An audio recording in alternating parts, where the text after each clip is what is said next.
live. Oh, shit. We're diving right into it, eh? Yeah. I was over here watching Kung Fu Panda, dog. Sitting there watching Kung Fu Panda. I'm over here making PowerPoints and kicking off videos and all kinds of other stuff. Yeah, call me Professor Blaze. I got a major bachelor's degree in history. Shout out University of Maryland, University College. Yep, class of 2019. Man, what a year that was, 2019. Kind of crazy to see where we're at nowadays, Ross Collins. Especially when you consider, like, when we went full speed into all of this, February 27th, 2019, and we've been going full throttle ever since.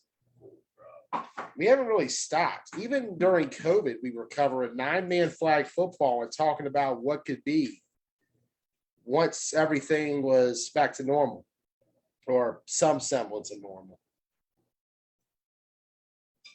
But you know what? It's been a fun journey. It's been a fun ride. It really has. And it's starting to feel a little cool outside. We're starting to get some leaves on the ground. I haven't really had that fall feeling all fall. Like, it hasn't felt like a fall season to me. Maybe it's a change in location.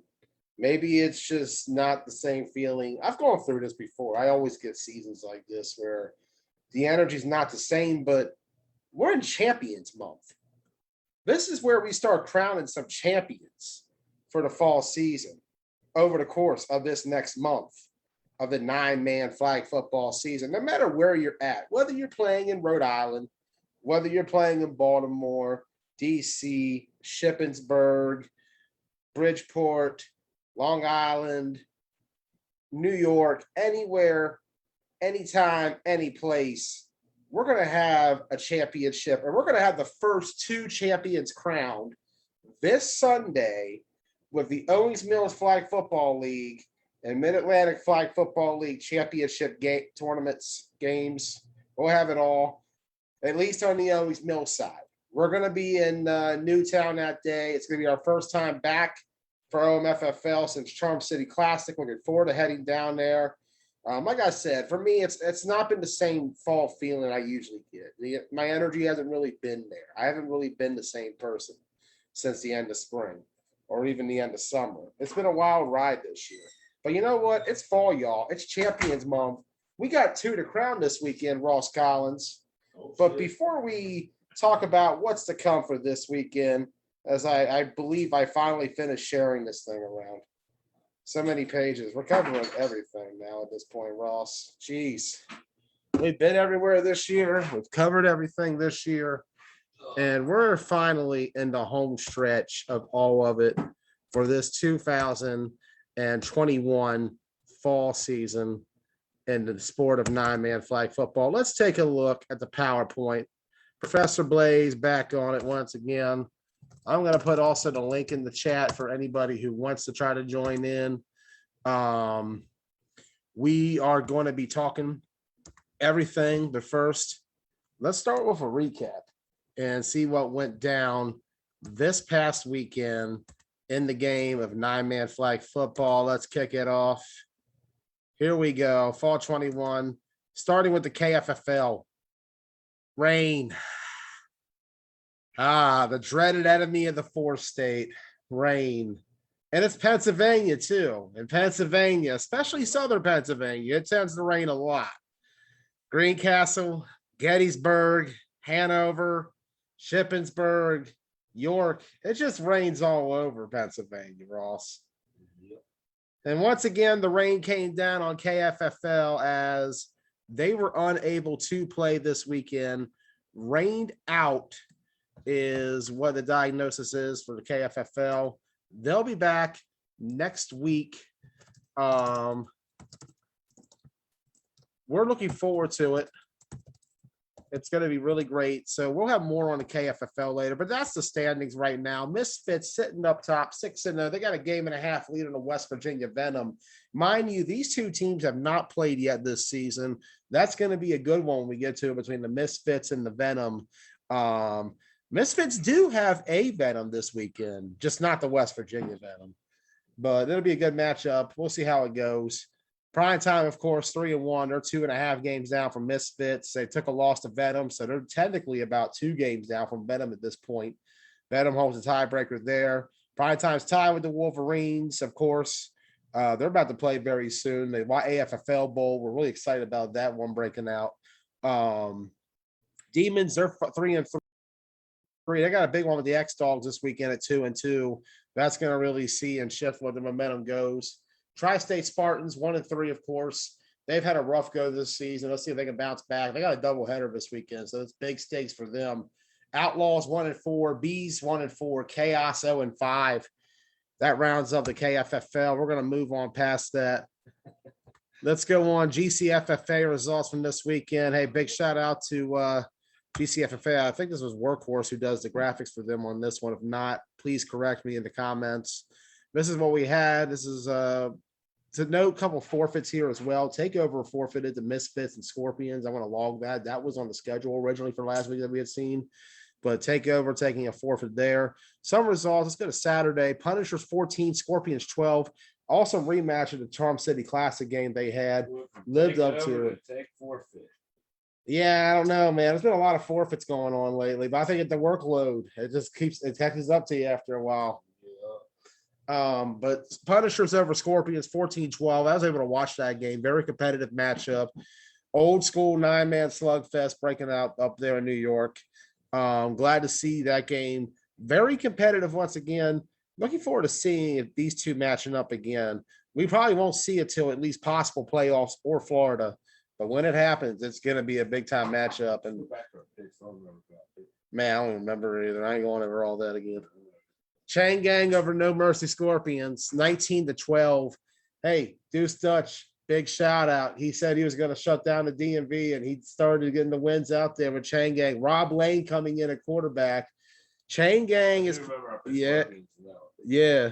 But I'll tell you, you had Rob Lane and Chain Gang at quarterback, game changer. Talking A bracket champion back at Ocean City. Talking to a guy who's won on multiple franchises. He definitely brings something to the table.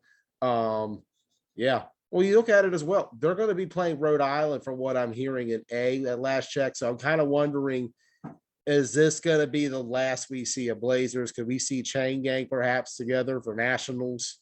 Deuce and Rob have been together all year. That's been a package deal. They were together at nationals last year. Deuce wasn't at Ocean City, but they were back together in Charm City as well with Outcast. We saw that. They're going to be together for Rhode Island from what I'm gathering. Blazers are not listed, but Chain Gang is. So this demonstration by Chain Gang here, 19-12 win over the Scorpions and 13-0 over the Misfits. They donutted the Misfits. Shut down defense. That says a lot. I haven't seen a Chris Boone offense donut very often, but Chain Gang went out there and made a statement on Saturday night at the behest or whatever the word is towards the OMFFL team, Scorpions and Misfits coming up there. You know what I'm saying. You know I don't talk well. I'm still trying to figure out what you were trying to say. I'm trying to figure out what you're trying to say. Punishers Misfits. You were at the first Punishers Misfits game, Ross, back at AC. Yeah. Much different game this time around. Both teams, very different rosters, of course. But this lived up to the hype and expectations. Both teams played very well. Competitive matchup overall. Saturday night was awesome up there in New York. Gosh, you look at the 4 games that went down. Big night for the GCFFA. Big statements for Chain Gang and Punishers. New York goes 4-0 overall against Maryland and the DMV. So we'll look forward to seeing where this goes going forward. A lot of big-time gains for GCFFA coming the rest of the season. That playoff's going to be lit. Take a look at their Sunday matchup. Strong Island Bulldogs were back on the slate. They beat the Scorpions 14-0. The games were not streamed on Sunday, unfortunately, so I wasn't able to see much on those. So we're going to go over results mostly. Empire 28, 56 or 6 is what that's listed as. Nice win for Empire going up there, trying to make a statement for the XFFL coming into the GCFFA. Liking what we're seeing out of them so far. This is listed as Misfits 18, Dragons nothing. What really went down from what I gather was that the Dragons ended up with a victory, I believe, on Misfits. and then were discovered to be using an illegal player, which resulted in a forfeit. So yeah, he always had to lose that way. That's something you got to keep track on. They'll bust you for it. I've seen it firsthand. Remember, we saw it at AFFL, or Bullies got busted on it in that day 2 game. That was rough. Like, you don't want that to happen. That's something you just gotta. It happens. You don't want to say a team's bad for it, but like, you just gotta be careful with it. It's one of those games that are pre-game. You got to make sure that everything's dotted, aligned, and good to go. Misunderstandings happen, though. No slight towards them. So they ended up forfeiting to both Misfits and Scorpions there. And then the last game of the day, some of the footage did come out online. That was an awesome video. Misfits beat the Strong Island Bulldogs 19-13. What a battle. Back and forth between the two. I'll tell you, it was a rough go for Misfits this weekend. They faced a lot of stiff competition. They got even more coming up. They got playoffs at Owies Mills this weekend. We're going to have more on the Misfits later. A lot to talk about with this team because they are right now the talk of not just this town, but every town all over the nation at the moment, especially in this 9-man game. So move on from there. Misfits, they get the win 19-13 over Strong Island. We're going to fast forward a little bit. This is the standings right now in GCFFA. You take a look at it. Punishers 5-1 overall. They got a point differential of 37. They're coming out strong this season. Panthers, they were off this week. They're second place, 4-1. Looking forward to seeing how that combination continues to grow. I would like to see what they do after the season. I don't know if we're going to get Ducks and Demons together or not come nationals. That's the one thing I'm kind of wondering about myself. I do believe I did see Ducks as listed as a team for nationals, but we'll see. Like, Demons may not. We'll see where it goes. There's a lot going on. Anything can change at any moment. Teams just happen to come together sometimes and win a tournament. We've seen it. We've done it. Misfits 6-2. Their point differential 61 right now. They've gotten some good wins up there. They've beaten the Scorpions. They've beaten the Reaper straight up. Got the win on Strong Island. Made a statement. They can play in the GCFFA. They have definitely come to town and proven this season that they're ready to take New York by storm, just like they did here in Hagerstown, like they've done in Shippensburg. They brought a lot to the table in Baltimore. They are all over the nation right now. Who knows when the Misfits will pop up next, but this fall season, they're showing they're on the grind.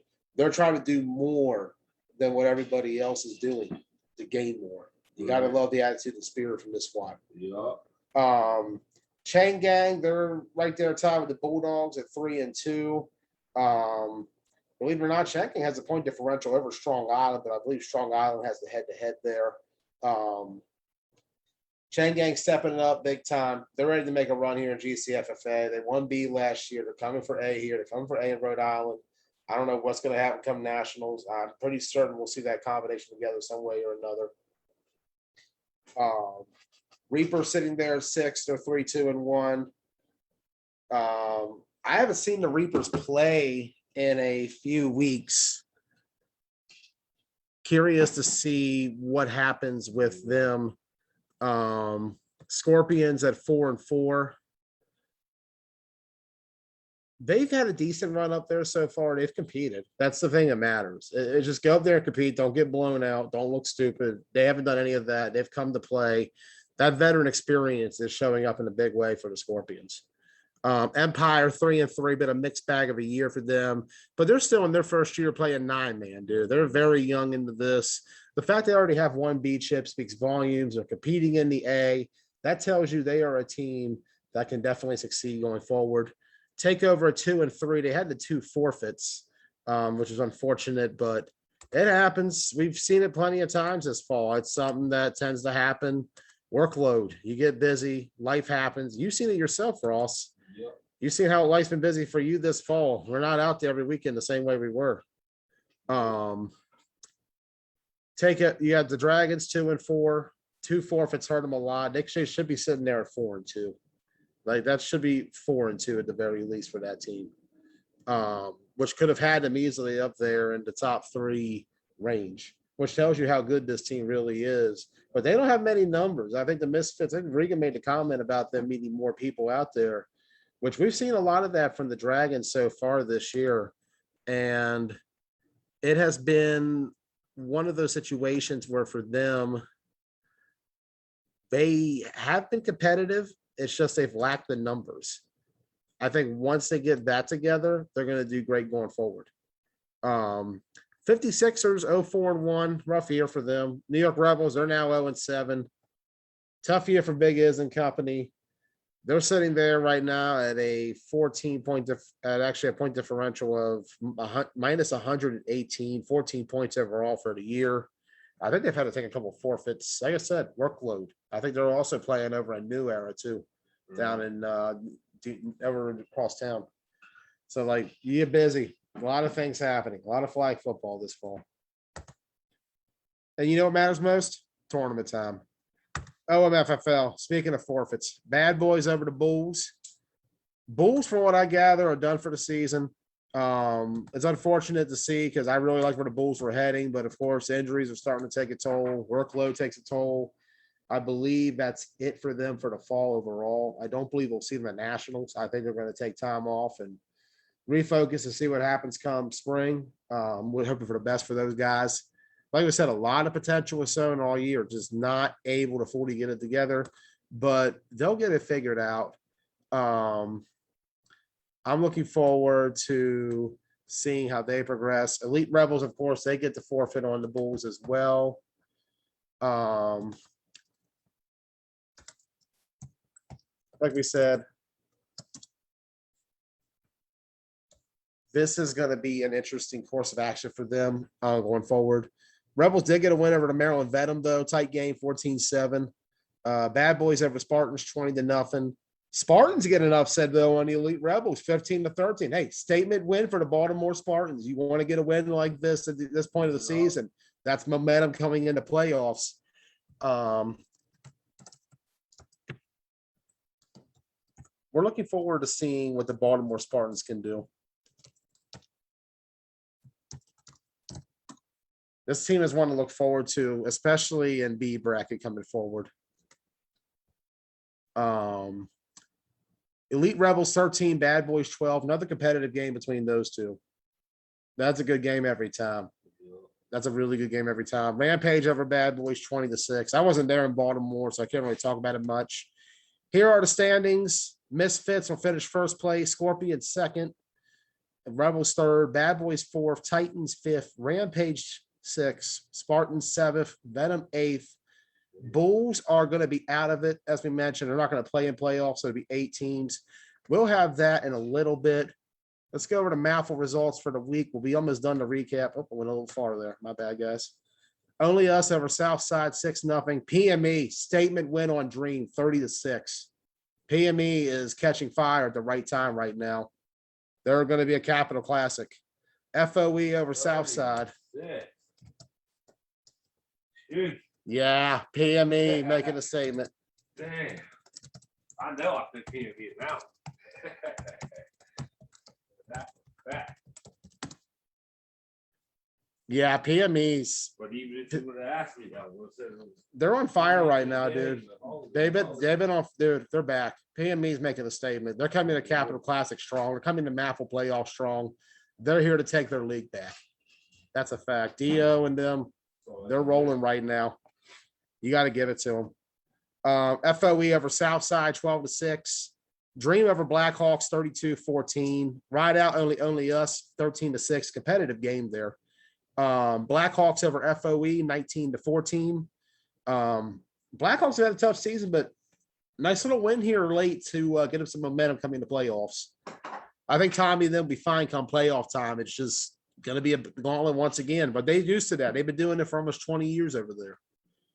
Ride out beats PME via forfeit. PME had clinched it already. There's no point in trying to play a ride out team who you're going to probably see on the other side of that bracket next week. Makes sense.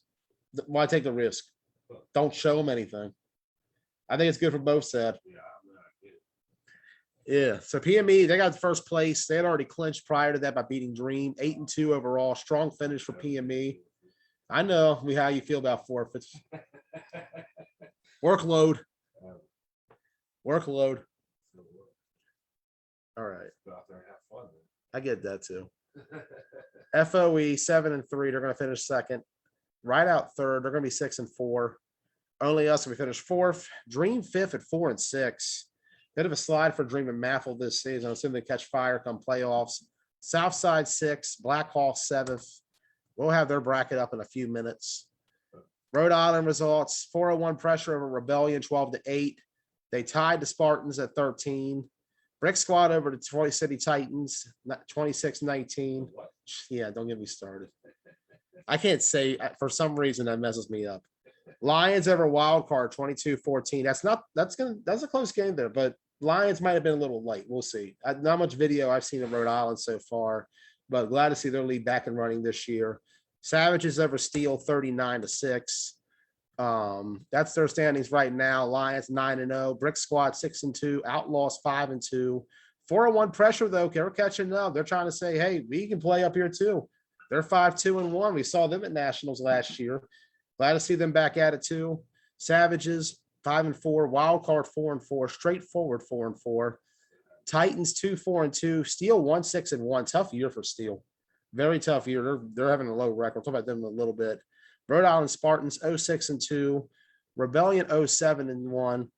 So that's it. Capital Classic also announced this week. We already got some teams registered for that.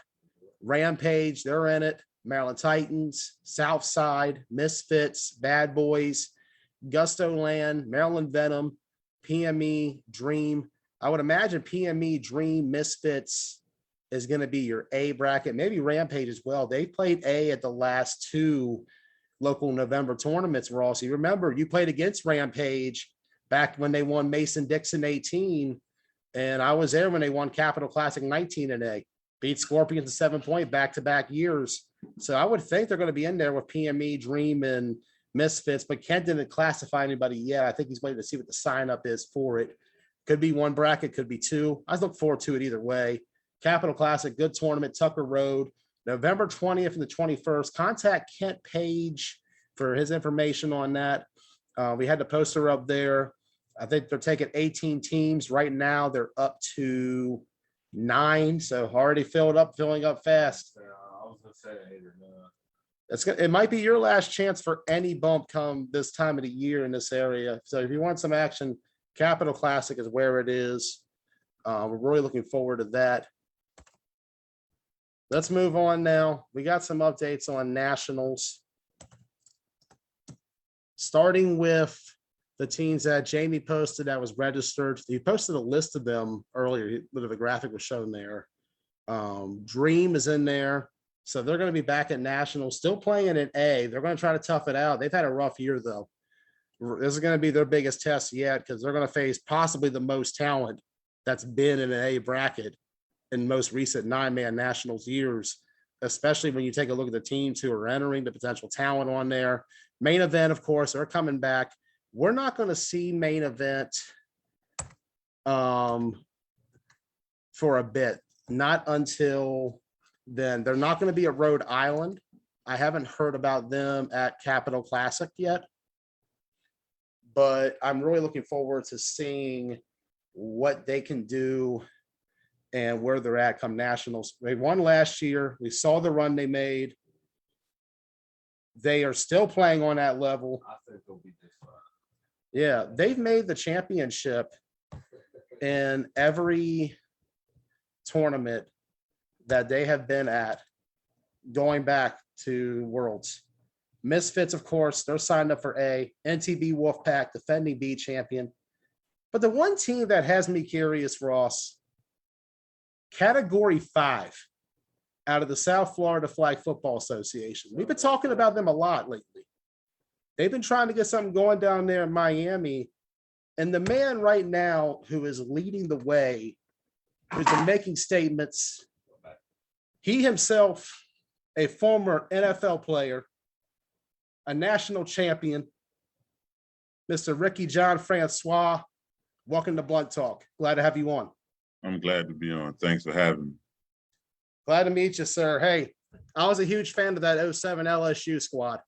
Like every single week, watching you guys was great. That was one of the teams I ever saw. That defense was on fire that year. Like every game just came down to the wire.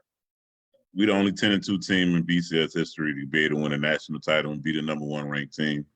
That was a memorable year. I was happy to bring a national title back since Nick Saban left. So I know we had to get one with Coach Miles, and that was a great year, especially to win it in our backyard in New Orleans. That was even better because it was only a 35-minute drive back to Baton Rouge. Like that's the memories that matter most. Winning a championship right there at home, being able to go back home that night, see all your friends, see potential family. That's like a high school game. That's the dream. Yeah, that's literally the high school game dream right there. Man. Like getting to that state championship. That's wild. But I gotta ask, Rick, what brings you to 9-man? Oh man, Because I know you recently retired. You had a 10-year career in the NFL, I believe. correct. Yeah. 10 years. And, we always talk about it, like, where do players usually go to after the league? Some guys tend to not go back to play football because they get to a certain level where it's hard to really go back down a bit. Right. But other guys, they venture off into other sports. We've seen it when we've seen the presence in the NFL and the flag football community in recent time. We saw with the AFFL when they did the pros versus Joes back in 2018. Right. And from what I've been seeing and hearing on the message boards, this Category 5 team has potential to be a hurricane storm coming through Orlando that weekend. It can be. It possibly can be. It's just made out of a bunch of guys out of the South Florida Flag Football Association. We went and got all the best players, and we got to mesh together. We feel like we got the best athletes because, like I always tell everybody, and it's a big argument in football. Florida has the best football, hands down. I understand people get an argument about that, but I believe we got the athletes to go out there to be able to match up in Group A. A lot of people tell me it's a lot of competition there, but the only way we're gonna find out where we're at, we're gonna have to play against competition. A lot of guys kept telling me about B, but I wanted to go with A with my guys, and I believe in the talent we have. We have so much talent in that league, from receivers to DB. But for myself, why I came, because I wasn't done with football. I was done for the aspect of NFL, but I still believe I had a lot still in me. And one day, one of my friends called me. It was last year. He called me and he was like, "Rick, man, it's a 9-man football league." And I'm like, "They don't have D linemen or O-linemen." He was like, "Yes, this is the first league that is in South Florida has linemen and flags." So as soon as he told me that, and as soon as he told me that, I jumped back in the saddle. I started playing. I played with my first team called No Stars. Got with them. They couldn't really get it together because it was the first year being in the league. Then the same season, I flipped over to No Excuses. You probably know Vic Mahler. We actually saw No Excuses. I believe you had them last year at Nationals, right, Ross? Yes, They was in. Yeah. So I joined his team, and we went on some great runs. We played with some good players, but it started just making me itch. Like, I know it's more than just this league. Like, somebody tell me, like, what's the world, like, flag football world like? And I'm not going to even lie, flag football humbled me, because you could be the most disruptive D lineman ever, but if you can't pull that flag, it doesn't matter how disrupted you are. You could be the best athlete, but flag football and football are two different things. And I take my hat off to people that can play flag football, because you got to have a different skill set and ability, like no other, to be able to play this. I understand, like pros versus Joes. You seen how that game was even going. The ref was even cheating to help because of that game. Because NFL players got to understand. I understand NFL is a prestige, but flag football, that's a whole different level of football that you got to respect just as well. That's the thing. Like, a lot of guys underestimate that. I think that they think it transitions. It doesn't fully transition for everybody. No. Like, don't get me wrong. I've always said flag football is a sport where you can come from almost any background of sports or any sort of working out, if you're in shape, if you could find a way to learn to play the sport, whether it be being a flag puller, playing linebacker, maybe going in the trenches. We've seen unlikely people over the years pop into this game. We had a guy from our high school who popped out of nowhere, who never really played football. Guys just jump onto it. They play the sport. They get into it. And I think because of that, 9-man has grown. And you can talk about the presence of linemen. It is very hard to find a lot of leagues across the country in flag that do play with offensive and defensive linemen in the traditional football sense. But that's why I like when people say they play 7. Like most states gonna have 7-man. That's automatically 4-man, 5-man. But where's the league that if NFL players do leave or practice squad players don't make the roster or anything, where can they go to keep their talent going? And I know in South Florida, I push a lot of athletes down here. If you're a free agent or something, I'd be like, hey, come to South Florida flag football. I understand it's flag football, but believe me, this is going to help you. Remember that. Yeah, Once you start realizing what it is, it's flag football. It's flag football. Flag is. I always say Contact flag is flag merely a football. suggestion in 9-man. Yeah. It is full contact. We've seen some hits over the years. Like we've seen downfield blocking. Like that's the one thing about it. Guys sleep on this sport. If you could get Yeah, and I don't and Pete, when I finally opened my eyes to this sport and start looking at more videos, start looking at more tournaments, I was like, it's different. Like we don't play national rules in our league, but me just going to tournaments and seeing how tournament play is, that's a whole different level of football. It don't look like Sunday over and over and over again, especially when you're playing against top teams, especially a lot of the teams that I heard you just spoke about. Just imagine playing somebody like that game in, game out. So you got to get used to the game. You got to show respect to this game and have a different mindset to this, because like I said, you can go in there and be like, oh, man, I'm the best pass rusher. I could do this. You have a quarterback flip his hip so quick and you'll just shoot past him. Next, that could have been a game-winning pull, but you missed that. But I respect the game. I'm still learning more and more about it, but I love it. I like it. And I think this is a area that I think the NFL needs to start pushing, even retired players, but even like younger kids that can't really get in the door of the NFL yet. I think they need to come to 9-man football. I don't care what position, safety, middle linebacker, D tackle, DN. They actually need to come to this level.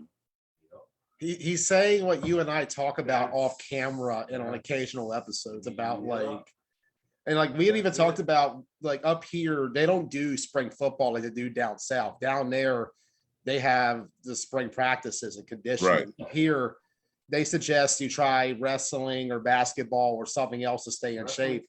Yeah, that's usually but I do think it would be great if we could allow our players up here to give them access to a flag football style like a 9-man. We did see it.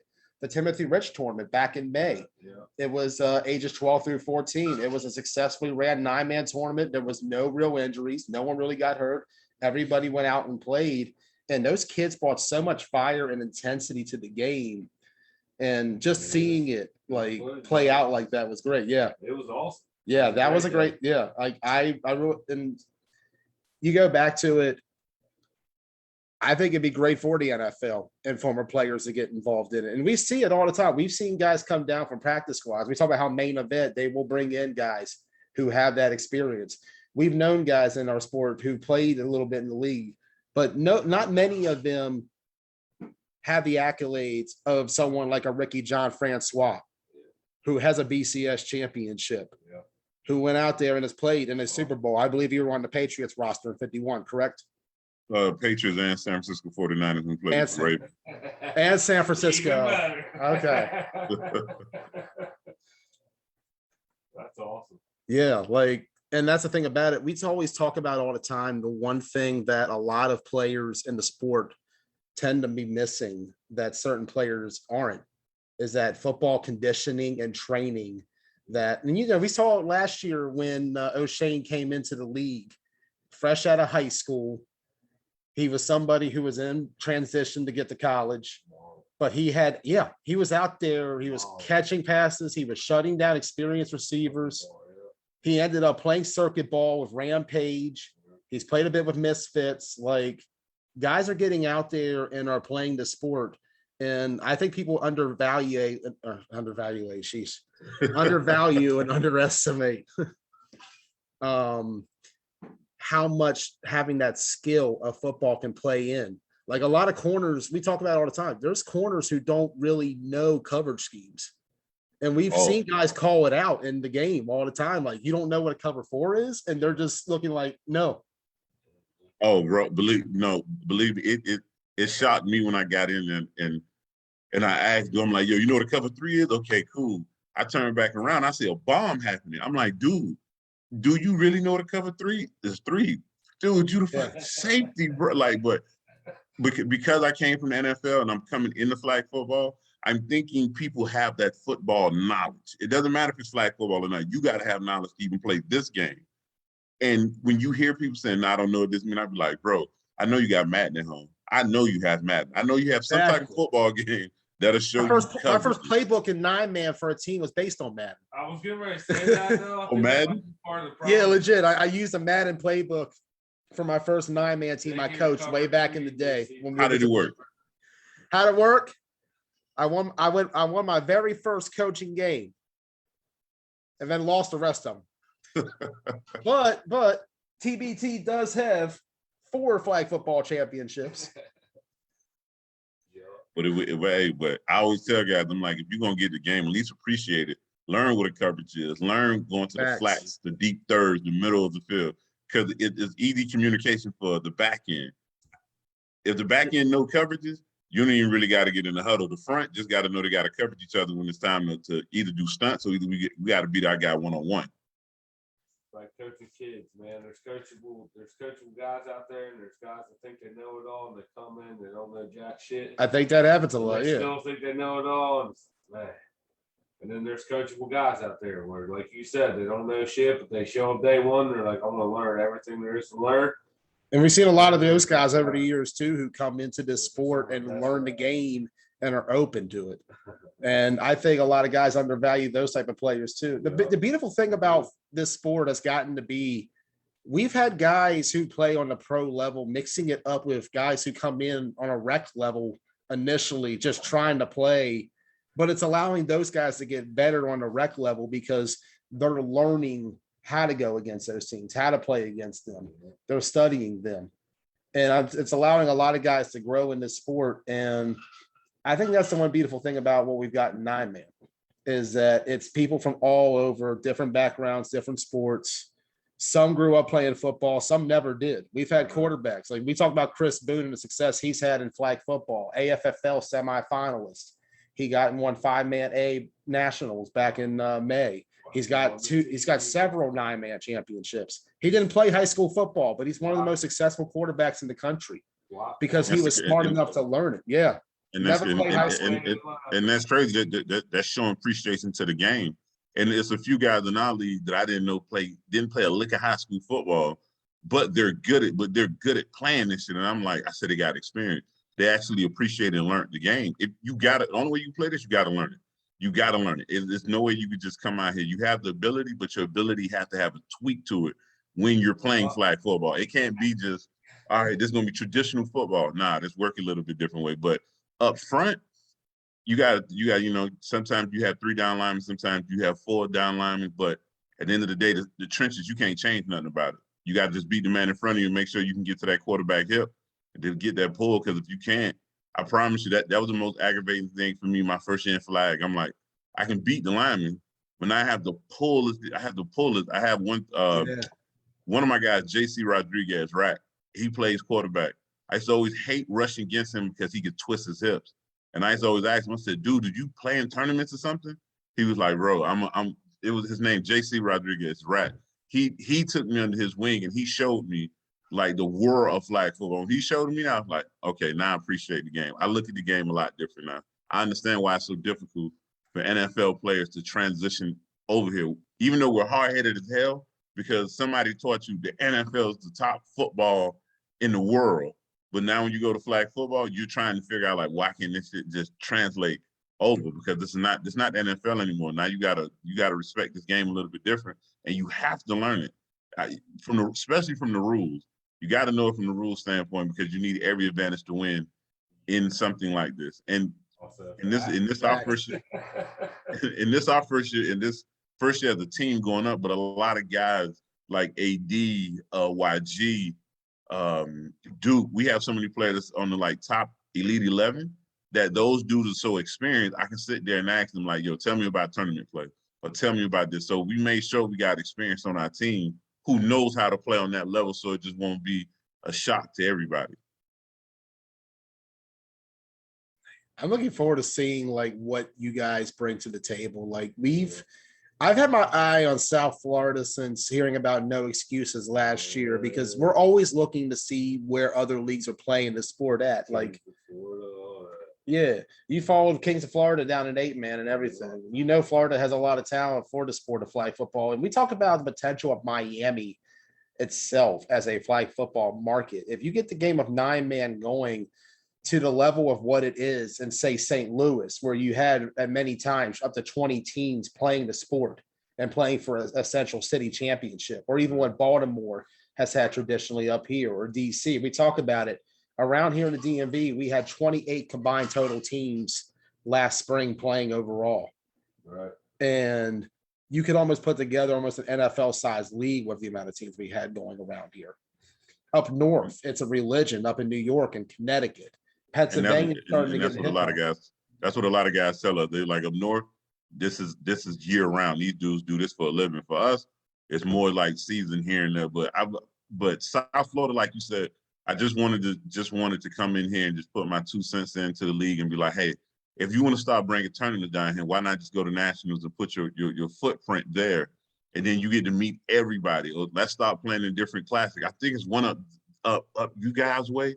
I kept sending on a page the whole time, and we was asking a lot of guys, could they make it to that tournament in November? I think it's right before Thanksgiving or after Thanksgiving, because there's Capital Classic. Yeah, Capital Classic's going to be up up in Tucker Road, down by DC, Fort Washington. It's right past Arlington, Alexandria area. That's going to be right before Thanksgiving weekend. They're hosting that. That's going to be the last DMV one of the year, I believe. We don't tend to do many December tournaments because, you know, travel tends to be a little bit harder this time of the year. But right. I can tell you the DMV has really embraced this game as a whole. Not even just DMV, like over here in the 4th state. We talk about it all the time. KFFL, Washington County, the 2 9-man leagues we have over here. We got a whole highway that spans 45 minutes where you can hit Pennsylvania, Maryland, West Virginia, and Virginia. Because everything right there in the area.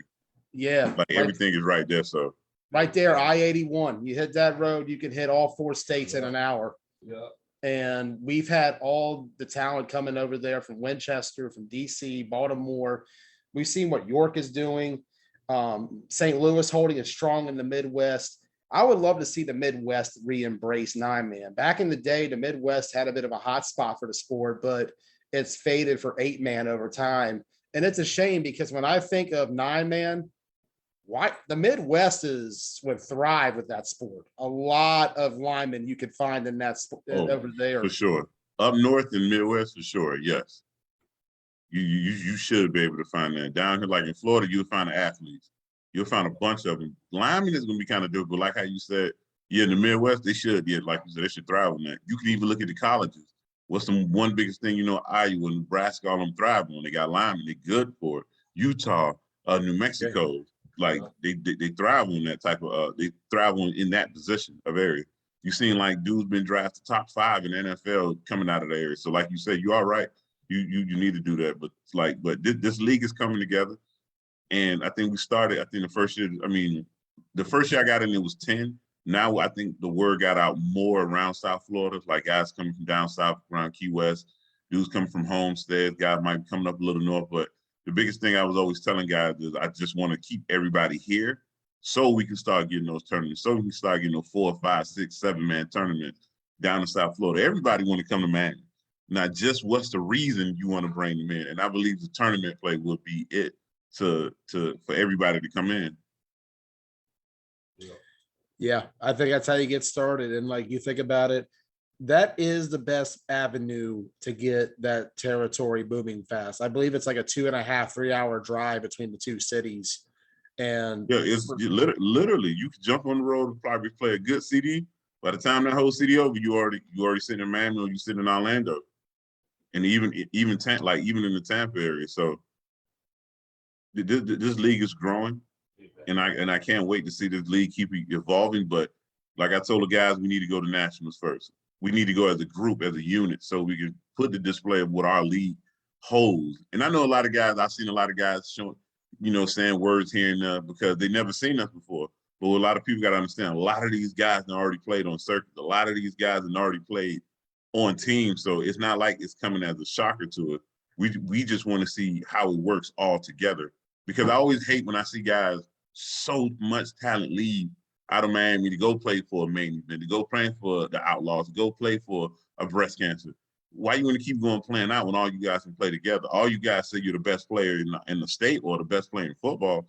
Why not put all that talent together and let's go display against the St. Louis, against the New York, against the Pennsylvania, split like a DMV? Because that's the only way we're going to make our mark. That's the only way we're going to start getting people attention. Everybody want us to come, but we haven't got it together. And I believe now is going to be that time. It's time to turn the page, and it's time to actually bring a full team, linemen, quarterbacks, everything. Bring the best out of the South Florida Flag Association, and show teams like we can run it with you. At any position, we can run it with you. We play a different style of football. South Florida is a different style of football. You can see that in the NFL, college, high school level. Our football is a lot different. But yeah, we can talk a good game, but now we need to go up there to national, put on a good game, so that everybody can be convinced of what type of football we do have down here. And for the future down the line, how many other tournaments we want to do, and we want to invite everybody down and get it on again. Because I think it was just a women's tournament down here. Yes. Just last week. Yes. I was actually supposed to be down there for that one. Unfortunately, work kicked in, and 6 a.m. Monday is kind of hard to swing after a weekend in Miami. It happens. I can definitely see that being an issue. Yeah. Jerome Russo was down there. The Lynn Lewis Foundation, I believe, offhand was what it was. They had that tournament down there this week. Hey, big shout out to Jerome. Like, it was tough media wise. I had to drop out. Ben had to drop out, but Jerome stuck it out. He worked both days, a full day between them. He's putting in the work. He's on the grind. Big respect to Jerome Russo and the work he's doing out there. Predator Productions LLC is his page. You'll see him live at Nationals. He's out there all the time putting in the work. Same here for us. More so me these days. We miss you out there, Ross. Coaching life's got you busy, I know. trying to bring up the next generation, man. And I'm proud of you for doing that. Nothing wrong with that. I applaud you. I take my hat off for that. Yeah. That's what I was going to say around here with flag football, especially with kids. It's very Wild West The at this point. organization I work for now, they're talking about doing like a spring flag football league, and they want me to coach it. So, And like I said earlier, and get Get that going. I'll sign up for that. I know you're going to sign up. You were able to get Shrooms actually into the B Triple Yes, I A. was. Yeah, because they have no actual rules on flags, so it don't matter if it's Shrooms or triple threats. It don't matter. Oh. Yeah, so like I feel bad for the 6, 7-year-olds trying to pull shroom flags at a young age. They're going to be the best. They're going to be better flag pullers than their fathers and grandfathers. So I can tell you that for sure. that's the thing. I already got that one step up, so that way Exactly. So they practice each other. So then when they go out and play against flag attack flags, they're just it's easier. it's Yeah, like pulling air. yeah.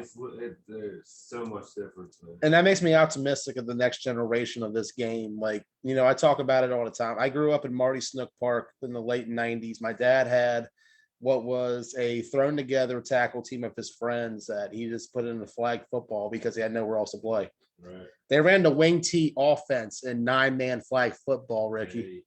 Serious? The wing tee. Hey. The wing tee. I've seen it ran with 11 man, but 9 man? They ran it in 9-man. My dad was the center. My uncle was the fullback. The quarterback was my dad's friend, also named Joey, who was actually my center on my first team I coached. And I know they had to beat everybody because that's a hard offense to stop. I believe they did get to the championship in that 97 season. I got 3 games from that season from when they played up in Washington County, one being a regular season, one being the playoff game with Hannigan's Outlaws, and one back what they used to call Maryland States, which was the old championship in 9-man. Yeah, a lot of great footage. We've been going back in the archives and finding state championships. Like, we've been going back in the archives and finding stuff from as far back as 1994 in this 9-man game. Yeah, I'll send that to you. the 94 North American Flag Football Association 9-man championships. We got some footage of the CNS Cowboys from that era. And even crazier, Ricky, they got legit Cowboys jerseys on. Yeah. Oh, damn. Yeah, I'm going to send that to you a little bit. I got to see that. I got to see that. Yeah, like I said, we've been around this 9-man game for a bit. 2014 for me is when I started getting invested in it. I know you came around 2016, Ross. Yeah. Like, and that the way it's grown and taken off since I got here has been on a whole other level. Beating that, like Nationals back in 2017, the team list was only about 28 teams. They're going to double that guaranteed this year with the way it's going. And we're going to see the best of the best competition, whether it's going to be main event defending their championship, Misfits making the jump into A. National was great. And I think it's going to be even better this year, especially with this category 5 team coming in. A lot of potential in that South Florida area. Not a lot of people know what goes on down there. There's no live streamers like me down there going live every single week. They just know that it's in Florida. But I believe this team come Nationals, if the potential lives up, if you guys get it together, I think they're going to be one of those teams to look out for that could make a run in the day 3 and surprise some people. It's going to come down to matchups. That's the biggest thing. Matchups and chemistry. And truthfully, if you got the recruits together, you got roughly 3 months of practice left. That's plenty of time to get going. Oh, believe me, we already on it. We already started sitting down. We already started planning that out because I know all other teams are doing it. I understand all other teams play games all the time, but this is our time, our first time coming together as a team to play with each other. But that's going to be the biggest thing. Who got the chemistry?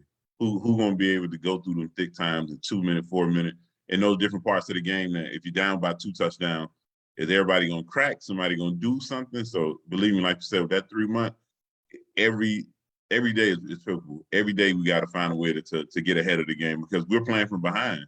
As a team, we're playing from behind because a lot of these teams, like you speak of, already played in national multiple times, and played in tournaments, and played on circuit. Yeah, all our guys have played on circuit, but have they played together? No, but that's our biggest thing. If we can get our chemistry together, we can get it all glued together. Come national, it'll be like an orchestra just saying somebody play Beethoven. I can't wait. Play as much 9-man between now and then as you can. Fine. Like I said, even if you got to do something where everybody comes to the park and pulls in other guys from the competition, make it happen. Like you get 20, 22 guys together in one spot at a time. Play 9-on-9. So I know you guys aren't playing fall season. I believe you play a winter session and a summer session. Yeah, right. Yeah, we go right from winter all winter. Yeah. What's that? In February, that's when our season began. Last year, because of COVID, we had to move it around. But February is our season, the beginning of our season. That's a good time. Florida's pretty cool in February, yeah. Because I was about to say, South Florida don't know what winter is, so. I can't even imagine. Yeah. I will say Orlando gets a lot colder than I expected. Like it went down big time last year when we were out there. Orlando was in like the 20s. It felt like it. It felt like it when we came out that first day. So 3 teams you want to see at Nationals. What would you say out of any of the 9-man A teams across the country? I don't know how much you'll be able to follow this year, but if you were to name 3 teams to face, who would you face? I like to face all of them, but I heard main event names so many times. Like I've been recruited by them also, but I also want to lock up against them because, like you said, they're the defending national champion, and it'll be something to do to go up against that type of team. I don't really know. I would love to go up against my own teammate. I love him to death, Victor Mahler. I would love to go against him on the national stage. That would be funny. Playing against No Excuses would be an interesting thing to play on that type of stage. I don't really follow any other team. I knew Florida Outlaws, but I knew it's like a 7. I think that was a 7-man team. Yeah, so that might be 7.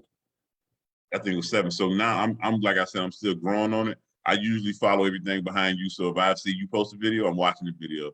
If I see another group, I keep getting in all different leagues across the country, so I can see everybody. So I can see everybody games. I can see what I'm going to go up against, or just let our presence be known. But I know like I said, main event is probably one of the teams I would love to see because I hear so much about them. I have a few teammates that play on that team. Speedy plays on that team. Tim Brown plays on that team. A few other guys play on that team. Speedy's not named Speedy for no reason. Believe I got a chance to play. I got a chance to play with him my first year in flag football. If a guy like him with not that much space, he can do some damage. He literally can do some damage in space. Yeah. You know what I want to see? That's different level type shit. I want to see Ricky line up on Tivis. Can Ricky handle Tivis? Yes. Yeah, definitely. I just know Tivis is watching and he's going to talk big shit in the comment. Yeah, he's been commenting the whole time. He wants to smoke from Ricky Jean-Francois. Oh, no, hey, man, I always tell him I love to do this. I do this shit for fun. I love lining up. Hey, at least I get to go against the best. I always tell dudes, Facts. don't pay attention. I played in the NFL. I'm just another guy that's lining in front of you, trying to get off in your ass every down. That's all.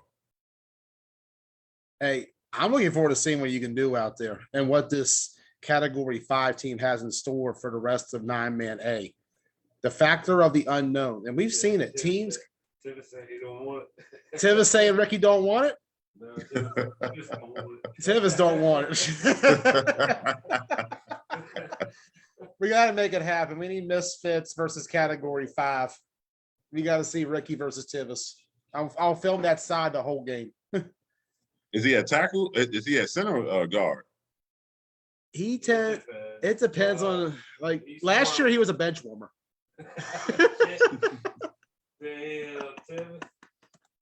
Tivis knows I'm messing with him. But I'm looking forward to it. Like, this is going to be awesome.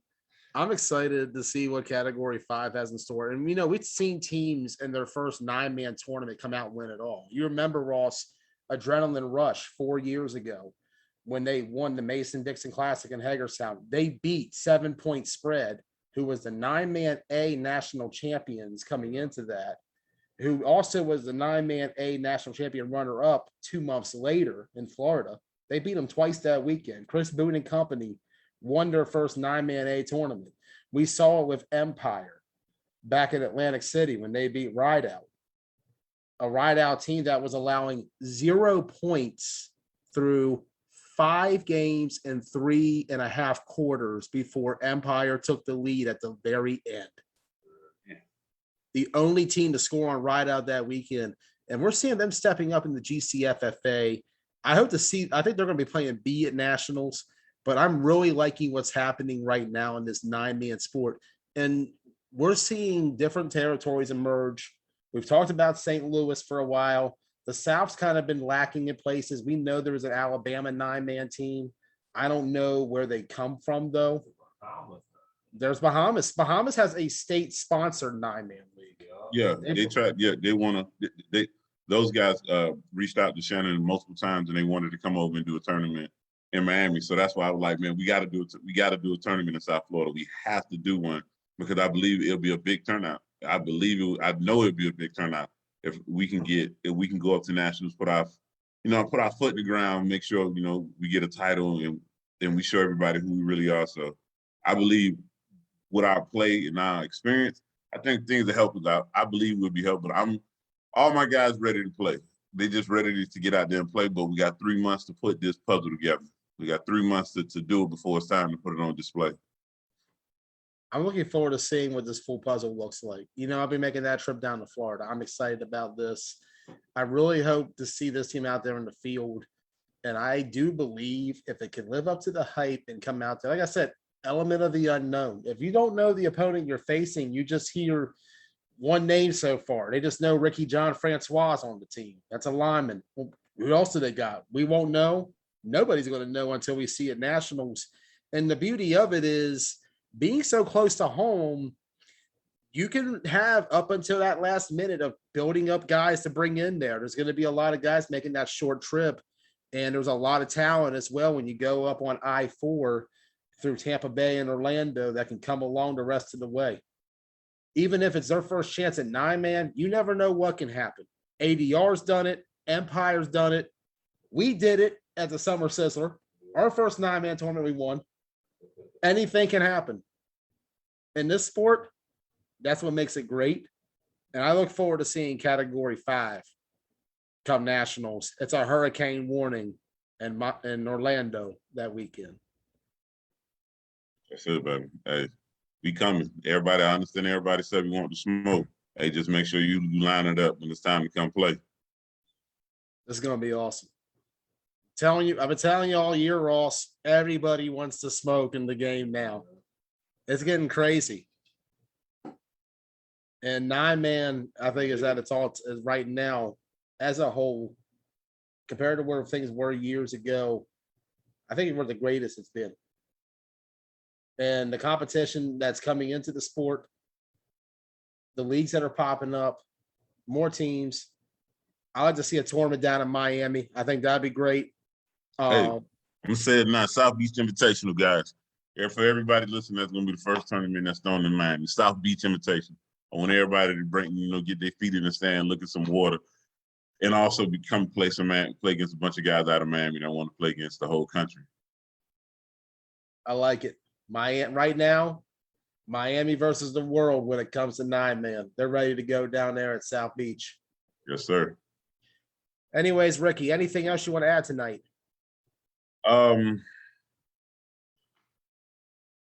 Welcome me in all the 9-man pages and all, because I know I got to go through a bunch of questionnaires just to get on a lot of guys' pages and stuff like that. Yeah. Let me in. I'm learning. I'm learning about the game. I'm be kind of chippy here and there, but ain't nothing personal. It's nothing but love, and it's just family, man. South Florida Flag Association got to put their foot in the ground. Shannon is our head guy, and we putting the team together, Category 5, man. We come into play. Anybody. We don't care who it is, where you're from, Bahamas, New Zealand, over there in China, Bangkok, whatever you want, man. Hey, we got enough guys to line it up, and we can air it out. Either way you want it. You want it on the ground, you want it in there. You pick the poison. Yeah, I've seen the ground game. Beast Mode was running out of the I formation, that championship game I was watching against No Excuses. That was awesome. Oh, that was the most craziest thing to see a man line up in I formation. But my guy Cato, he used to play for Marshall. I think he's the number 2 all-time. You know all about Rakeem Cato. Okay, yeah, okay. 2013 military ball. I'm a Terps fan. I was there when Marshall beat Maryland that day. Okay. He lit us up, he lit us up bad. And then that next year, Marshall, that connection, him and Tommy Schuler, they were on fire. And that's 2 of our guys right there. So I don't even have to. Cato and Tommy Schuler. Oh shit! I ain't even see. Look, Murphy Daly. See, I don't even have to. They're self-explanatory. All I got to do is say their names, and that's just a few pieces of the puzzle. Bro, if that's a few pieces of the puzzle, the bigger picture is going to be a scary one for 9-man. We'll see how it goes. This is going to be awesome. Yes, it is. Just get down to fundamentals, play your best game. That's it. Know this, you get only one shot. Take it, swing for the fences, see where it goes. Can't be scared. Go big or go home. I like it. And I like the growth of Miami right now as a 9-man territory. I love to see a tournament down there. SFFFA. I think I hit the right number of F's there. South Florida Flag Football Association. They're playing in February. They'll be back then. Category 5. They're heading to nationals. Anybody else from the league talking about making the jump into nationals? No excuses, Vic Monroe. He said he's also bringing the team up himself. He's going to be in the B division. That's a really loaded team that he has over there, from skill position to lineman, interior, everywhere. I think just by every piece of his team is at top level. I can't wait to see him display in the B, and we run an A. Try to go there and try to take over the whole tournament and have fun and bring everything back to Miami. I'm looking forward to seeing how this goes. 2 Miami teams in there, SFFA, making a statement. I'm looking forward to it. 3 months. Long time to prepare. And personally, when I look back at where 9-man was years ago, seeing the competition now coming in, Seeing the names popping up. I had to double check to make sure that was the same Ricky Jean-Francois that I watched in college in the NFL. I had to do a double check there. I was like, wait a minute, this can't be. But it is. He's here. South Florida Flag Football Association is I feel here. like we've been doing this with him for a year. Man. He just kind of fits right in. He does. Welcome to the Team Blunt Talk family, Ricky. Oh man, thank you for having me, man. I'm glad I'm into the fam, man. I want to keep tuning in every week and keep learning more about these teams so I can talk a little smack, get people riled up, ruffle a few feathers before national so we can have fun when we play against each other. That's what it's all about here on Blunt Talk. We always talk our shit. You talk your shit. We make it great. That's like 50% of this game. Talk your shit. Tyler Spencer said it best himself. All about the psychological advantage. That's it. It's going to be great. Ricky, thank you for coming on tonight. Appreciate it. It's an honor to have you on. I never expected to be interviewing a former BCS national champion and a guy who's played in the NFL for a decade. He's coming to 9-man national circuit to make a statement. Category 5. There's a storm warning for Orlando Nationals weekend. It's going to be lit. It's going to be legit. Ricky, thank you for coming on to the show. We'll see you at Nationals. Thank you, man. See you guys. Hope to link up with you guys and jump on a few videos and talk some shit to each other. All right. We're Much live love. every Thank week you. on Nationals, man. We can definitely do that. Come on live anytime, man. We're ready. We're down for it. Oh no, I got you. Every Wednesday night, you'll find us here on TBT. Appreciate you. Thank you for coming on. All right, baby. Ricky Jean-Francois joining us. Category 5. Yo, everything he said, I agreed with. Like, on terms of talking about this sport. Starting out, trying to get everybody on the same page. Dude. All that. Everything. Yeah, that's the kind of guy you want on your team. And that's the kind of leadership that I think is going to help this team out come Nationals. Looking forward to it. He's mentioned the other names, Rakeem Cato, Tommy Schuler. That's a lot of Division I experience on the FBS level coming in. You got some pro experience in there. Ricky had a decade in the NFL. He's been to the Super Bowl. He's won a BCS championship. He's coming for a 9-man A-chip next. This is going to be awesome. Look at the list of these A teams. Dream, Main Event, NTB Wolfpack, and Misfits, Category 5. And that's not including Strong Island, who we know is going to be down there. Punishers, who we know is going to be down there. The Lions, the Rollers, the Elite Rebels. Man. Can it be January already? I never usually say that, but this is the B update for Nationals. 717 Elites in it. They're going to be heading down for YAFFL. Baez Auto, they're going to be going down from A to B. Smart move. They wanted to play A competition to get ready for B. I don't believe they'll be back in another 9-man tournament. I know YAFFL is doing their league champions matchup with money at stake. I think there's a $2,000 pot for the winner. That's going to be on the same day as Capital Classic Day too. So I don't foresee, unless Baez somehow doesn't get in or something, who knows? We'll see. I'd like to see Baez get back out there though. Plenty of work to be done for them. Browns out of the GCFFA. You saw them at AC. They were doing a lot of good work. They were putting it to a lot of teams. They almost beat Rampage. But they haven't played all season. So hopefully they'll come back in a strong way. Empire out of the XFFL, playing in the GCFFA this year. They're making their first Nationals appearance. They're going for a B championship. Long Island Ducks out of the GCFFA. So we know the Ducks are in. Demons are not confirmed yet.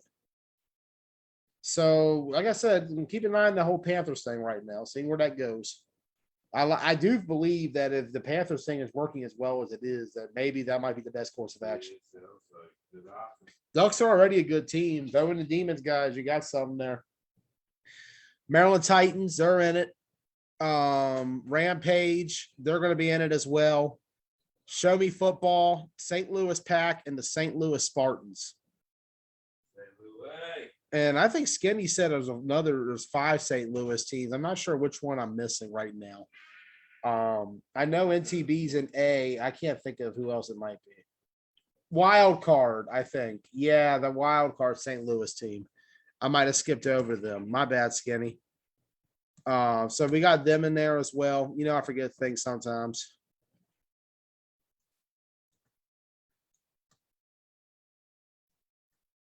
Moving on now. Let's get it going. TBT national rankings, top 25. All right, there we go. Had to settle there. These are the teams that have not made the 8-game qualifications yet. Panthers, they were off. It's basically the same teams. Nothing's really changed here. So same list of teams from last week. No update there. Right now, I had to split up the teams of out of tournament appearance into tiers. Here's your tier 3 teams, the teams at the bottom barrel. They're not going to be ranked anytime soon. Sorry, I thought I hit pause there. My bad. I'll post a PowerPoint later, by the way. But you got Reckless Villains in there, 3 and 6. They're the highest eligible team, but don't think we'll see them again. I know 845 gangs trying to get work in. I don't know if we'll see them or not soon. Hopefully, they might be able to finally get to a tournament. As we mentioned, SFFA teams, Epidemic Vultures, No Stars, they're not going to be playing anytime soon. Troy City Titans, they may be popping up in Rhode Island. I would think they would. 56ers, I don't believe are trying to get any tournament work. I think they might be trying to be done. I think they might actually be in Rhode Island. I'm not sure. Rhode Island's team list finalizes at the end of the week, so we'll have that next week. Outlaws, I don't believe we'll see them at a tournament. Same for Pure Chaos. I think Spartans might try to get in for Rhode Island. Rebellion, I don't believe so. UNR is not currently playing, and V Squad is not going to be playing anymore. Here's your tier 2 teams, the teams that are kind of on the cusp of getting in and being possible ranked teams, but don't really have enough to get in yet. Warriors sit at the top there at 7 and 3 overall. Haven't seen the Warriors. Yeah, the Washington County Warriors. 7 and 3 right now. They get into a tournament. They could do something, but I don't believe they'll be playing anytime soon. Well, at least as the Warriors. I think they're playing Saturday, and Demons, I think they're called now. Anyways, Ball Hawks, they're 7 and 4. The Business 7 and 5. They're out for the year. Venom, they're 7 and 8. The West Virginia Venom, that is. But I don't see them making a tournament this year. Death Row, Stick Talk, they're the bottom. They're kind of sitting there waiting. Ruckus, they're currently inactive at the moment. 401 Pressure, I think they're going to be able to sneak into Rhode Island.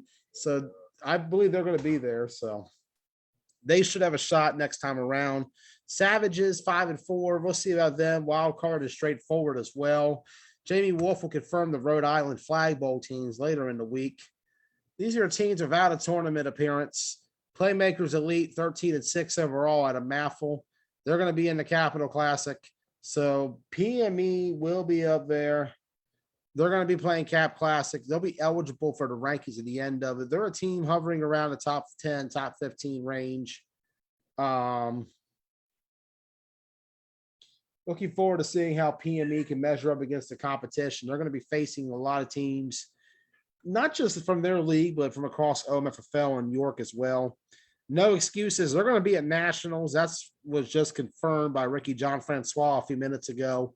So we'll be seeing them popping up around that time. They won't be ranked till then, though. NTB Wolfpack, defending B champ, STL 9-man champ, entering 9-man A Nationals. They have not lost a game since day 2 of Nationals. Their last loss was to the Blackhawks that day. They've been on a winning streak since. They beat the Elite Rebels after that and have gone on to what is now a 16-game winning streak entering Nationals. They're not going to play anymore in St. Louis the rest of the way. Beast Mode are not going to be at Nationals, so I think that's the last we'll hear from them. But if they were to get into one, they would be up there pretty quickly. A team to look out for. Chain Gang, 9 and 5 at a GCFFA. They were the B champion up there. They're going to play A in Rhode Island, from what I'm gathering. We saw what it did over the weekend to the Misfits and Scorpions. Is Chain Gang a top 10, top 15 team? That remains to be seen. Back in Black, they're 8-3 out of St. Louis, 9-man. I believe they're going to be playing at Nationals as well. Hope to see them back out there. Missing the cut. These teams just didn't make it. Tri-State Spartans off again. X-Dogs rained out as well. Broad Axe, they're inactive right now. Southside, 9-13. They're close. They're right now, I would say the best bet for a team of these to get in would probably be the X-Dogs. Maybe Baltimore Spartans if they could surprise some people this weekend. But otherwise, not much of a fight going on here at this position. Let's get to the rankings. 25th overall, I got the Blackhawks. Got to pull back, my bad. They're 13-17 on the year. Bit of an up and down weekend for them, 1-1. They got a chance to make a statement come playoffs. They didn't get a win over FOE, but took a loss to Dream. Dream is 24th. They're 11-23 on the year. Tough year for them overall. They went 1-1 as well. They lost to PME, but beat the Blackhawks. FOE 1-1 as well this past weekend. They got a win on Southside, but took a loss, however, to the Blackhawks. Kind of a bit of a mess there, that 23-25 spot. They're fighting it out, those three are. We'll see who comes through at the end. One of them is going to fall out pretty soon, that's for sure. Dragons, they're 22nd. They're going to fall 2 spots, 12-10 of the GCFFA. The 2 forfeits hurt a lot. I'm going to start kind of penalizing teams for that, as well as illegal players, stuff like that. Just a little bit, nothing too major. Bad Boys, they're 16-2. They've been on the up and up lately. They're doing a little bit better. 20 now, I got Only Us, 19-15-1. They were 1-1 this past weekend. Took a loss to Ride Out in a tough game, but they're going to be looking good come playoff time.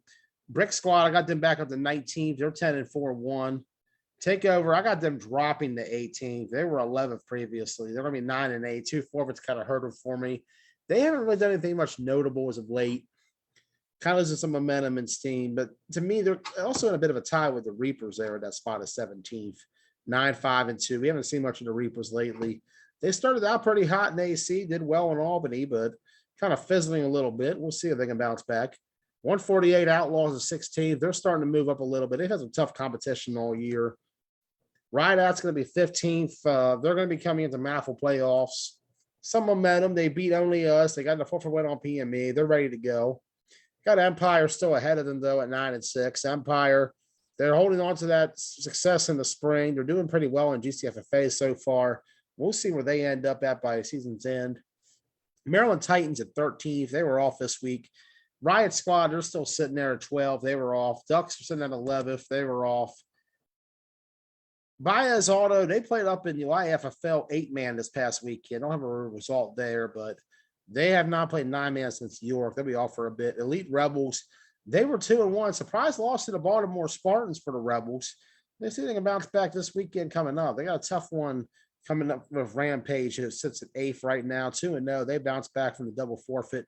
Scorpions, they're going to be 7th overall.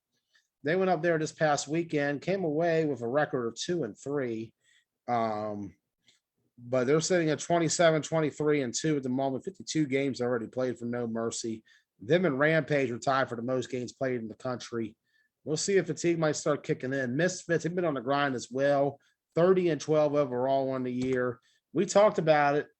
Their first place at KFFL, their first place at OMFFL, third place at GCFFA, semifinalist in Charm City, semifinalist in the city. They've had quite the resume. They're only missing a championship, and they're going to have many chances for 3 league championships over the next month, 2 tournament championships over the next month. Can Misfits maybe sweep Champions Month for the most part? That remains to be seen. Let's go to number 5 right now. We got the Lions at 21-4-1. They got a win this past weekend up there in Rhode Island. They performed well all year. They're a little bit away from their foes up north, but we'll see how they bounce back come tournament play soon. Main event, they're 8-2 overall. They're not going to be back, I believe, till national. Maybe they'll pop up for a tournament. We'll see. I believe they're done, though, till then. Same for the High Rollers at 11-2. Strong Island, this is my switch for the week. I got the Punishers taking number 1. SI Bulldogs take the loss last minute to Misfits. Gotta say, the Punishers look a little bit better as of late. Record's about the same, but you look at it, a more recent league championship, more recent A championship. The Punishers right now, to me, are the best team in the country. They've held strong. They made a statement beating the Scorpions and the Misfits over the weekend.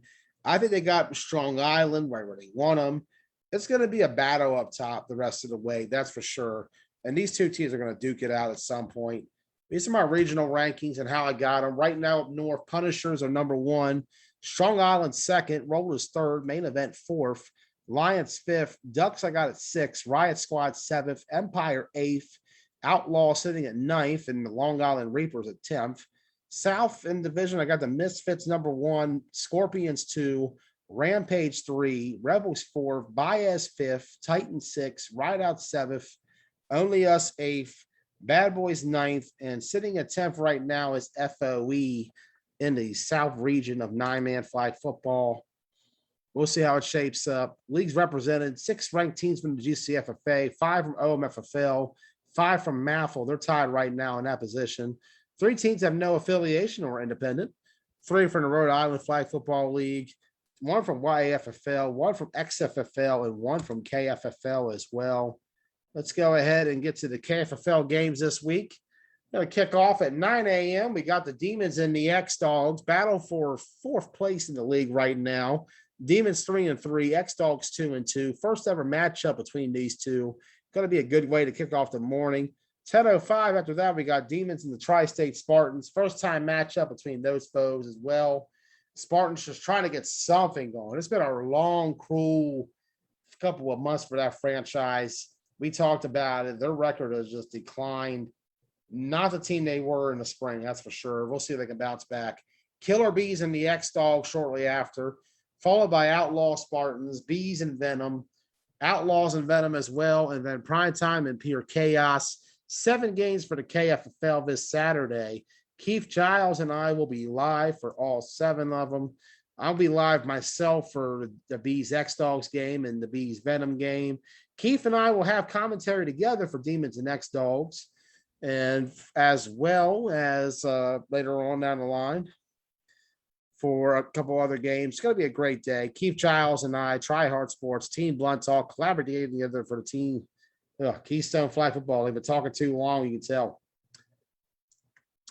GCFFA games this week. So far, Eric's only posted Friday night. Chain Gang's got a triple header.